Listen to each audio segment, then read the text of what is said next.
나 여호와가 말하노니 너희 우상들은 소송하라. 야곱의 왕이 말하노니 너희는 확실한 증거를 보이라. 장차 당할 일을 우리에게 진술하라. 또 이전 일이 어떠한 것도 알게 하라. 우리가 마음에 두고 그 결말을 알아보리라. 혹 앞으로 올 일을 듣게 하며 뒤에 올 일을 알게 하라. 그리하면 너희가 신들인 줄 우리가 알리라. 또 복을 내리든지 재난을 내리든지 하라. 우리가 함께 보고 놀라리라. 보라, 너희는 아무것도 아니며 너희 일은 허망하며 너희를 택한 자는 가증하니라. 내가 한 사람을 일으켜 북방에서 오게 하며 내 이름을 부르는 자를 해도는 곳에서 오게 하였나니 그가 이르러 고관들을 석혀같이 토기장이가 진흙을 밟음같이 하리니 누가 처음부터 이 일을 알게 하여 우리가 알았느냐? 누가 이전부터 알게 하여 우리가 옳다고 말하게 하였느냐? 알게 하는 자도 없고 들려주는 자도 없고 너희 말을 듣는 자도 없도다. 내가 비로소 시온에게 너희는 이제 그들을 보라 하였노라. 내가 기쁜 소식을 전할 자를 예루살렘에 주리라. 내가 본즉 한 사람도 없으며 내가 물어도 그들 가운데 한 말도 대답할 조언자가 없도다. 보라, 그들은 다 헛되며 그들의 행사는 허무하며 그들이 부어 만든 우상들은 바람이요 공허한 것뿐이니라. 오늘 이사야 41장 21절 이하의 말씀은 하나님께서 이제 이방신들에 둘러싸여 있는 하나님의 백성들, 하나님 이제 이스라엘 백성들이 이 바벨론에 끌려가서 이 바벨론이 다신교 사회다 보니까 그 주변에 있는 여러 신들을 섬기는 걸 보다가 혹하는 모습. 이렇게 되면 이제 하나님께서 이스라엘에게 구원을 베푸시고 정말 출애굽, 제2의 출애굽이죠. 바벨론의 포로로부터 돌이키실 때에 이것을 하나님의 역사로 받아들이지 않고 나는 그냥 여기가 좋사오니 여기서 살겠다 하는 식으로 하나님의 구원을 온전히 신뢰하지 못하는 일이 발생할 수 있다는 것입니다. 그래서 하나님께서는 너희들이 의지하는 우상들이 과연 믿을 만한 신이냐, 아니면 조상 때부터 너희들을 지킨다고 너희들이 들었던 여호와 하나님께서 참된 신이냐라는 것을 이제 대주에서 말씀을 하십니다. 그래서 과연 너희들이 알고 따르고자 하는 바벨론의 이 주변의 여러 신들, 자, 이런 신들은 과연 능력이 있고 무엇을 할 수 있는가를 물으시고, 또 반대로 하나님은, 너희가 섬기는 여호와 하나님은 어떤 일을 해오셨고 어떤 일을 하실 수 있는가, 이것들을 대주에서 말씀을 합니다. 그래서 오늘 본문 말씀은 21절부터 24절까지는 이방신들은 과연 무엇을 할 수 있는가에 대한 질문이고, 25절부터 끝절 29절까지는 과연 하나님은 무엇을 하실 수 있는 분인가를 보여주고 있습니다. 자, 21절 말씀 보면 이렇게 시작을 합니다. 나 여호와가 말하노니 너희 우상들은 소송하라. 자, 우상들이 소송할 수 있으면 한번 해보라는 것이죠. 자, 그 다음에 야곱의 왕이 말하노니 너희는 확실한 증거를 보이라. 자, 여러분, 야곱의 왕, 야곱은 이스라엘을 말하는 건데 이스라엘의 왕, 이스라엘의 참된 왕이 여호와라는 것이죠. 그 당시에 바벨론의 포로로 끌려갔는데도 불구하고 그들을 주관하는 자는 바벨론의 왕이 아니라 바로 여호와 하나님이라는 겁니다. 그래서 하나님은 직접적으로 그의 백성들의 역사 가운데 개입하시고 또 심판하시고 통치하시고 인도하시는 분이라는 것을 구체적으로 이제 함의하고 있습니다. 그러니까 하나님은 어떤 분이냐? 그의 백성들의 역사에 친히 동참하시며 개입하시는 분이 바로 여호와 하나님이라는 것입니다. 자, 그러면서 너희들에게 말하는데 확실한 증거를 보여줘라. 22절에 장차 당할 일을 우리에게 진술하고 또 어떤 이전 일이 어떠한 것도 알게 하라. 자, 미래의 일을 얘기해보고 또 과거에 있던 일도 알아맞혀 보도록 해라. 우리가 마음에 두고 그 결말을 알아보겠다. 또 앞으로 올 일을 듣게 하고 뒤에 올 일을 알게 해라. 그리하면 너희가 신들인 줄 우리가 알리라. 그러니까 과거의 일, 또 미래의 일 한번 알아맞혀 봐라. 그리고 또 중요한 건 복을 내리든지 재난을 내리든지 하라. 자, 복을 내리든지 재난을 내리든지 하라라는 건 그 우상으로 하여금 무엇인가를 좀 해보라는 거죠. 근데 우상은 하나님도 아니고 사람도 아니고 다 죽어 있는 것이기 때문에 아무것도 행할 수 없다는 것입니다. 여러분, 이 당시 이스라엘 백성들이 이제 많이 빠졌던 신들이 있는데, 자, 여러분 한번 예레미야 44장 16절을 잠깐 보겠습니다. 예레미야 44장 16절. 자, 여기 보면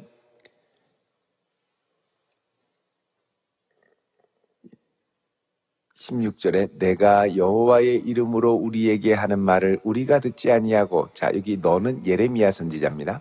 예레미야 선지자가 여호와의 이름으로 예언하는 말, 선포하는 말을 듣지 않고, 17절에 우리 입에서 낸 모든 말을 반드시 실행하여 우리가 본래 하던 것, 곧 우리와 우리 선조와 우리 왕들과 우리 고관들이 유다 성읍들과 예루살렘 거리에서 하던 대로 하늘의 여왕에게 분향을 하고 그 앞에 전제를 드리리라. 자, 이 이스라엘 백성들이 하나님을 섬기고 돌아오고 회개하라고 하는데 그거 듣지 않고 우리 옛날부터 했던, 이 거짓말입니다. 사실은 그랬던 대로 누구한테 이 제사를 드리냐? 하늘 여왕에게 제사를 드리겠다는 겁니다. 그게 뭐 오늘날 이렇게 같이 하늘의 여왕, 어머니 하나님에게 제사를 드리겠다. 옛날도 어머니 하나님을 이런 식으로 그 우상으로 등장을 하는 거죠. 분향을 하고 그 앞에 전제를 드리겠다. 그러면서 우리 어머니 하나님이 다스릴 때는, 하늘 여왕이 다스릴 때는 우리가 먹을 것이 풍부하고 복을 받고 재난을 당하지 아니하였더니, 이게 웬 뚱딴지 같은 소리입니까? 엉뚱하게 과거에 하나님이 주신 복을 왜곡시키는 거죠.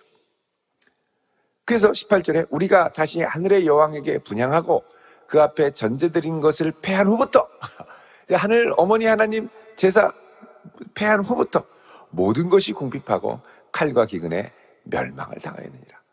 와, 이 어머니 하나님을 이렇게까지 신뢰하고 간다는 겁니다. 19절에 여인들은 이르되 우리가 하늘 여왕에게 분향하고 그 앞에 전제를 드릴 때 어찌 우리 남편의 허락 없이 그의 형상과 같은 과자를 만들어 놓고 전제를 드렸느냐 하는지라.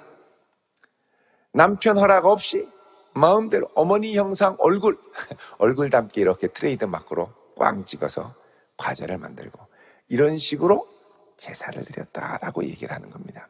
그러니까 여러분, 이게 이스라엘에 상당히 이렇게 뿌리 깊게 남아있던, 오늘 하나님께서 바벨론에서 이제 곧 내 백성을 위로하고 또 한 일꾼을 세워서 이들을 다시 바벨론 시키려고 역사하시려고 하는데, 이제 이들에게 붙들려 있는 것 중에 하나가 뭐냐? 그 우상에게 붙들려 있다는 겁니다. 여전히 그 바벨론의 신들, 하늘 여왕, 마르둑, 여러 신들, 다신교 상황에서 여호와 하나님을 이제 상당히 무력하게 힘 없는 분으로, 그래서 바벨론 사람들을 따라 엉뚱한 우상 숭배에 빠진다는 겁니다. 근데 하나님은 그러면 무슨 말을 하는지 한번 봐라. 미래의 일을 얘기하냐? 과거의 일을 얘기하냐? 뭘 좀 해보라고 해라 라고 하나님이 말씀하시는 거죠. 여러분, 이 과거의 일을 말하고 미래의 일을 말하고, 요즘에 이제 이 점쟁이들 많이 이렇게 또 막 찾아가고 합니다만, 여러분, 이게 정확하게 예언하고 하나님께서 행하시고 은혜 주시고 이것들을 여차하면 우상에게 빠지면은 미혹되어서 실제로 그러지 않은 것을 그랬다고 착각하기 쉽다라는 겁니다. 여러분, 전에 이 KBS에서 그 소비자 고발 프로그램을 한 적이 있습니다. 그때 이제 점집에, 이제 홍대 길목에서 이제 점집에서 이제 이 사람들을 이제 점을 이렇게 봐주는데 멘트를 이제 몇 가지를 한 거죠. 근데 이제 20명한테 물어보면 다 맞더라고. 정확하게 어떻게 안다고 하더라는 겁니다. 뭐라고 그랬냐면, 당신은 외향적이면서도 내향적인 면이 있어. 말이 누구나 다 그렇겠죠, 그죠? 그러면서 당신은 머리가 좋아, 사실. 근데 고집이 좀 있네. 이렇게 얘기를 한다는 거죠. 자, 그러고서 딱 나오면 맞다는 거예요. 다 용하다는 거예요.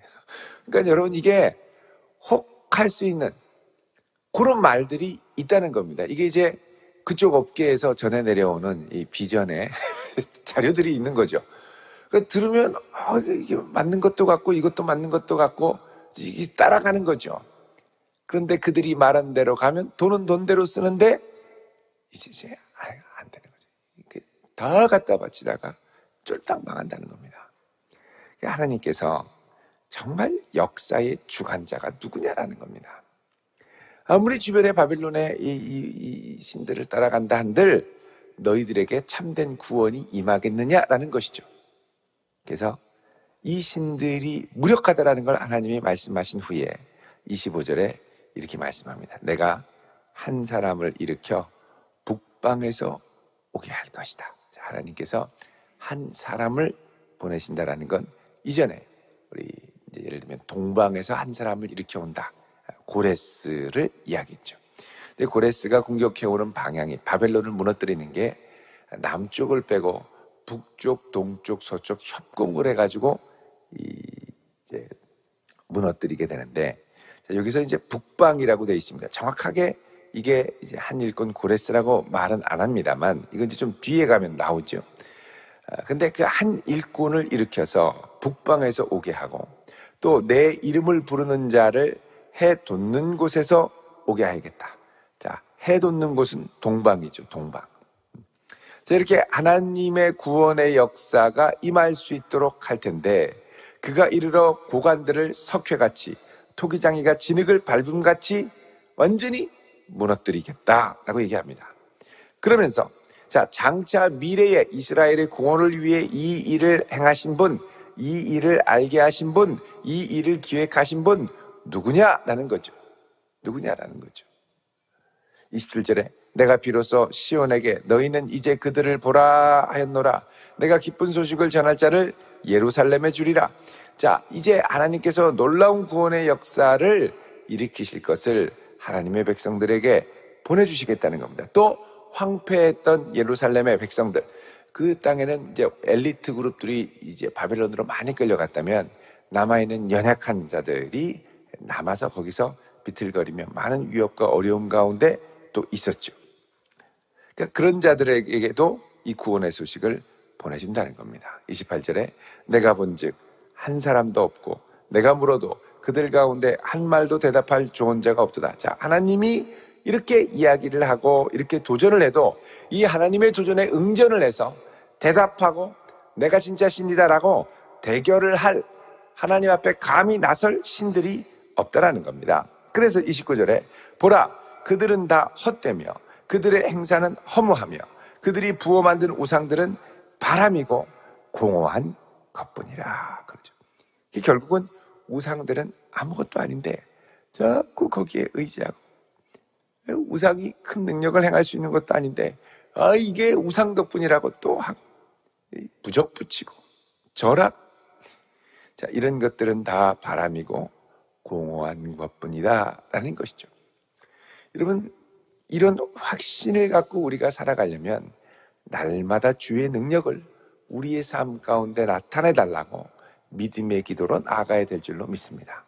하나님께서 도와주셔야죠. 하나님 능력 베풀어 주셔야죠. 그 하나님을 의지하고 그 하나님의 능력이 나타나기를 간절히 소망하면서 그분의 능력을 체험하는 성도 될 수 있기를 바랍니다. 이방의 신들은 아무것도 아니로되 내가 의지하는 하나님은 나를 위해서 놀라운 일을 행하시는 하나님, 또 큰 일을 이루시는 하나님. 여러분, 이 하나님에 대한 담대한 확신을 갖고 오늘 하루도 주의 능력을 의지하여 살아갈 수 있는 복된 성도 되시기를 주님의 이름으로 축원드립니다. 기도하겠습니다. 거룩하신 하나님, 이 한날 우리를 붙들어 주시고 하나님의 능력을 의지하여 나아가는 주의 백성들에게 크신 권능을 베풀어 주사 주님 역사하시는 그 능력을 우리가 맛보아 알게 하여 주옵소서. 예수님 이름으로 기도드리옵나이다. 아멘.